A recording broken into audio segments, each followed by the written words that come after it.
Российской Федерации Владимир Владимирович Путин. Сегодня, 22 апреля 2020 год, людей, которых вы видите за спиной, включая меня, являемся гражданами Кыргызской Республики.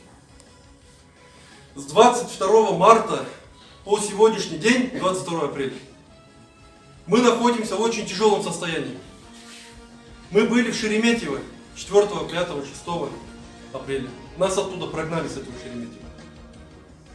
Хотя другие люди там находились, ссылаясь на непонятно что, нас оттуда выгнали. С тех пор мы находимся здесь в хостеле.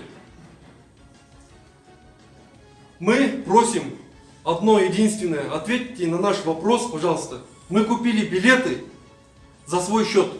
Мы не просим у Российской Федерации помощи, пособий или что-либо такое, мы не просим.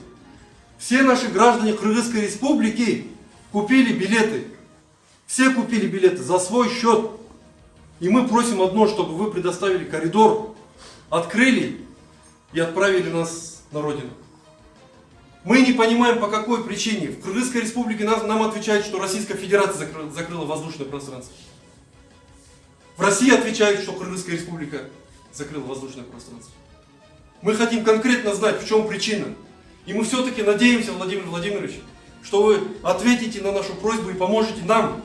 Потому что с каждым днем нам становится тяжело. Среди нас есть пожилые люди. Среди нас есть беременные женщины. И не просто беременные женщины, а у которых срок уже 8-й месяц, которым через месяц уже надо рожать.